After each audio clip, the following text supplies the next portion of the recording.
am Calypso. Each year I gather the 12 worthiest drivers to face off in the Twisted Metal competition. They must face each other and some of my friends to claim the ultimate prize. I grant a single wish, whatever the winner asks for. To the losers, death. Welcome to Twisted Metal.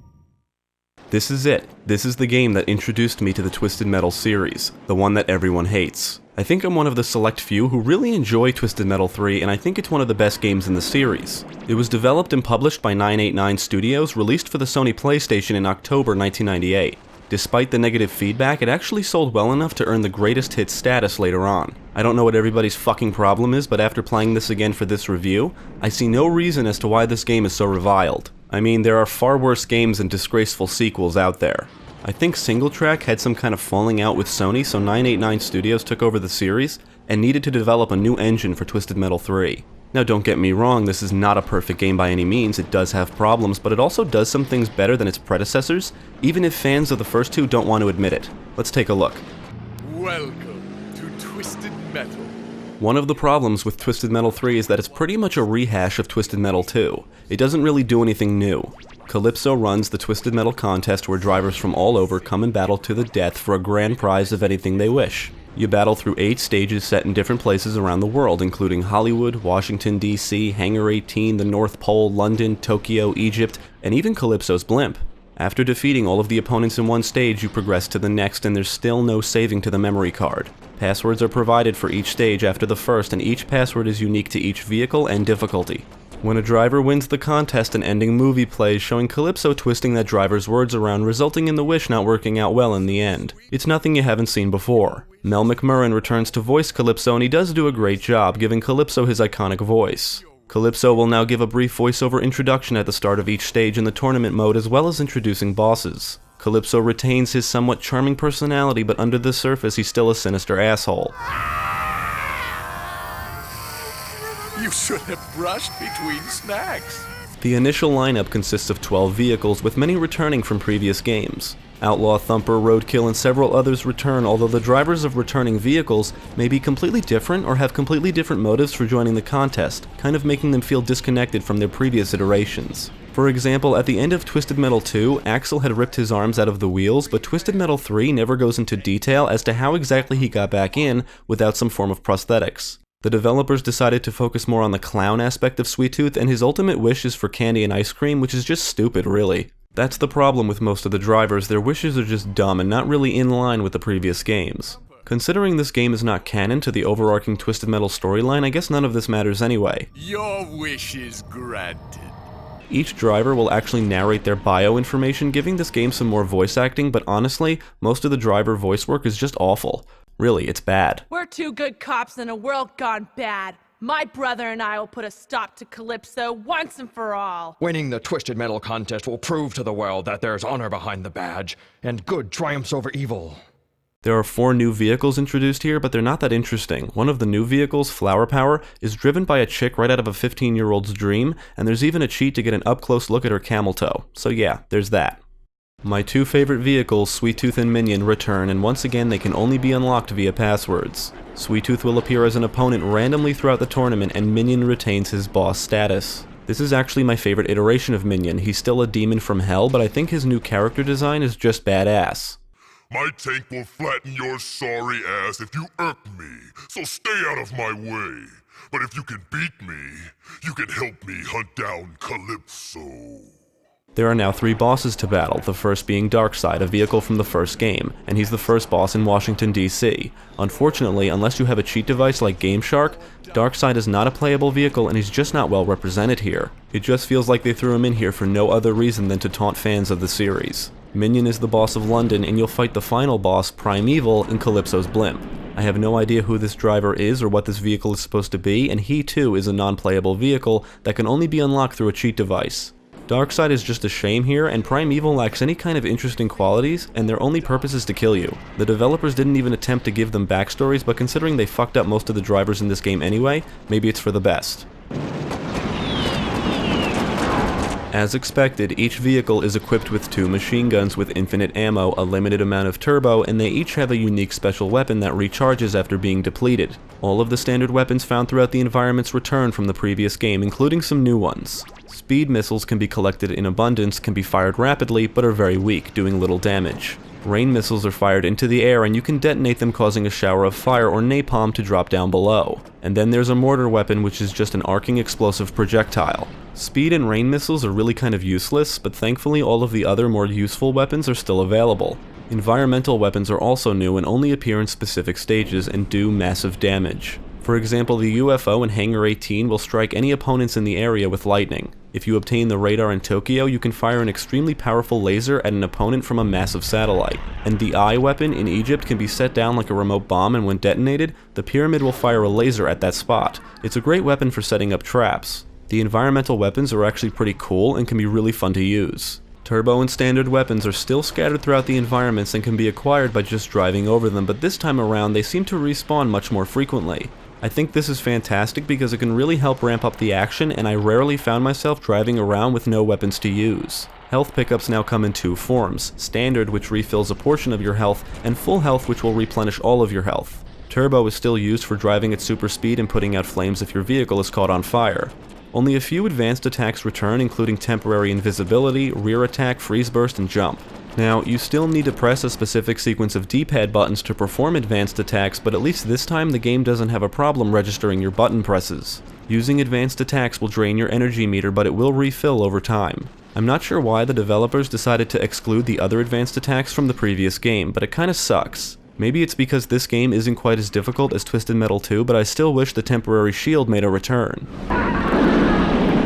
The basic structure of the tournament is relatively unchanged than that of the previous games, but Twisted Metal 3 does include some new elements. Starting with the North Pole, after killing a specific amount of opponents, the game will spawn in more.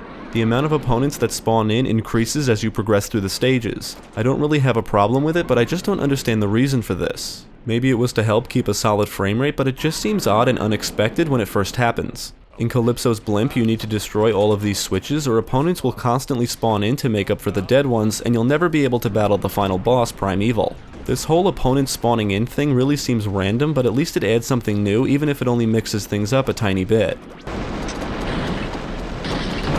The Challenge Match mode from Twisted Metal 2 also returns, but is renamed Deathmatch for whatever reason. However, the Deathmatch mode is one of the best parts of the game.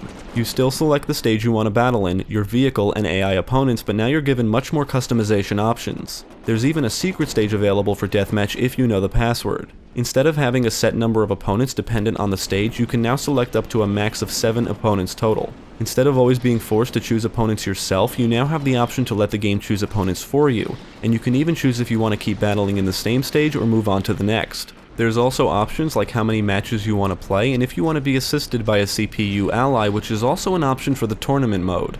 The best part is, now you can choose Sweet Tooth and Minion as opponents after unlocking them, and you can even choose duplicate opponents. There's absolutely nothing negative about the Deathmatch mode, and I really wish these kinds of options returned in future games when David Jaffe was directing the series again.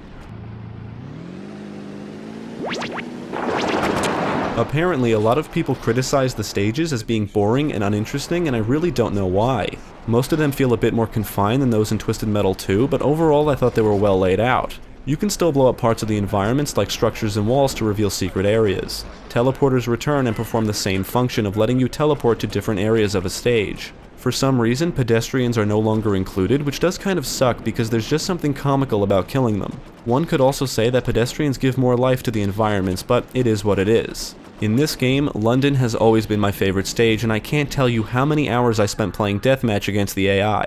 Easily over 200. I would play in other stages every now and then, usually Washington DC or Egypt, but I don't know, I just loved London.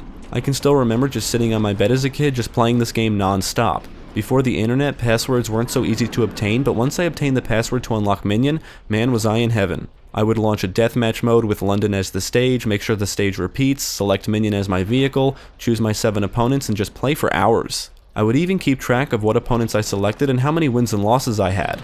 There was just something about this game that really drew me in. Yes, the series is repetitive, including this game, but this game is how I discovered that I'm a fan of the vehicular combat genre, and there's just a great amount of replay value here. Like I said in my review of the original Twisted Metal, I firmly believe this series was my precursor to open world games, and Twisted Metal 3 was the first game in the series that I played, and I really got hooked. I could drive anywhere I wanted, destroy my opponents in any way possible, and I just loved the freedom and destruction the game offered. Without Twisted Metal 3, and I guess even its Deathmatch Mode, I may not have fell in love with the series or even been as eager to try the other games. Now, I think one of the biggest problems players had with this game is the new physics and vehicle handling. Personally, I think the redesigned vehicle handling is a very welcome addition. You can make sharp turns now without much of a problem, and you won't always be crashing into shit.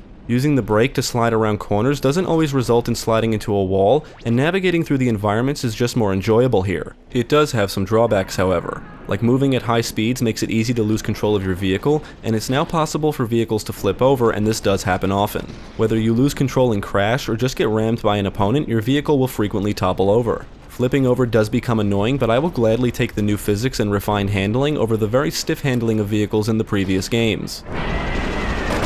All of the Twisted Metal games are rather short when it comes to the single player. Twisted Metal 3 is no exception. Just like before, beating the game with each vehicle adds the only form of length, and I can see that becoming tedious and repetitive for many players. Of course, there's multiplayer and even a cooperative tournament mode, but it doesn't really eliminate the repetition. One of the bigger problems I had with the first two games was the AI. AI opponents only seem to go after you and would never kill each other intentionally. It's supposed to be a contest and you're the only one blowing up vehicles. It really doesn't make much sense. However, Twisted Metal 3 has improved AI, and it's really noticeable and also one of the best aspects about the game. The AI opponents will go for health when they need it, and I would frequently race opponents to a health pickup to either get it for myself or to stop them from getting it. Even though the AI focuses much of their attention on you, they will actually attack and kill each other, especially if you're not nearby. Twisted Metal 3 is also not as challenging as the previous games, at least on the normal difficulty mode, but it can become a bit difficult in the later stages. It feels nice to actually progress through the tournament rather than get annihilated all the time, and you can always crank up the difficulty to pure lunacy if you want. Twisted Metal 3 definitely looks better than its predecessors. This is still an original PlayStation game, so things still look blocky and pixelated, however everything is more detailed. You'll notice the tires on vehicles actually turn now, which is nice compared to the static vehicle models of previous games. It doesn't really have the same cartoony style as Twisted Metal 2, which you may or may not like, but there's no denying that this is still a better looking game. Instead of a rear view mirror, you can now press a button to look behind you. The frame rate will drop when there's a lot of action happening on screen, and adding 6 or more opponents to a stage in the Deathmatch mode also seems to cause the frame rate to dip. On the audio side, the music is full of licensed tracks from Rob Zombie, White Zombie, Pitch Shifter, and some original music by Lance Lenhart. I turned the music off when recording gameplay for this video because I really don't feel like dealing with YouTube's copyright bullshit. Anyone who was around in the 90s should have heard a Rob Zombie song at some point, and for me it was Twisted Metal 3. He's not too bad, I like his stuff. This is where I first heard Meet the Creeper, which is actually one of my favorite Rob Zombie songs. I'm not a fan of industrial rock or metal or whatever genre of music Pitch Shifter plays, but some of their stuff here is catchy. Lance Lenhart's original music is pretty good, and even though I do like Rob Zombie, I still think I would have preferred original music similar to the previous games with their excellent heavy metal songs. Sadly, even though the developers included licensed music, there's no Slayer songs to be heard, which we all know would improve any game's soundtrack, but I'm not going to hold that against the game. I only have one minor gripe with the sound in this game, and that's the fact that all of the death screams sound male no matter what gender the driver. If you decide to play this on the PlayStation 3, I should warn you that there's some odd distortions with the sound effects. For that reason, all of the clips recorded in this video are from the game being played on an original PlayStation. I'd like you to meet an acquaintance of mine. He goes by the name Primeval. Be careful, he's not as friendly as the other contestants have been. In the end, I really don't know what everybody's fucking problem is. Twisted Metal 3 is not as bad as people make it out to be. Yes, it has problems, but so does every other game, and dare I say, even the first two. I will be the first to agree with fans that the developers really messed up the storylines for the drivers, but to protest against the game seems a bit extreme. Yes, this is basically a rehash of Twisted Metal 2 with uninteresting characters, but despite what everyone seems to think, there are improvements here that are truly welcome. And those improvements are with the gameplay, which is honestly the most important part of any game, at least for me. Now, you may not like the new physics system, but to tell me that flipping over just ruins the gameplay is utter bullshit. The hate fans have for this game reaches ridiculous levels to the point of dismissing it entirely whenever its name is mentioned. Twisted Metal 3 contains the same core gameplay as previous titles and implements significant improvements, including better vehicle handling, better AI, better visuals, and an excellent deathmatch mode complete with customization options. Maybe it's because of nostalgia, or maybe it's because I played this before playing the first two games, but whatever it is, Twisted Metal 3 is still one of my favorite games in the series and the genre. I would definitely recommend this game to anyone. I am Calypso, and I thank you for playing Twisted Metal.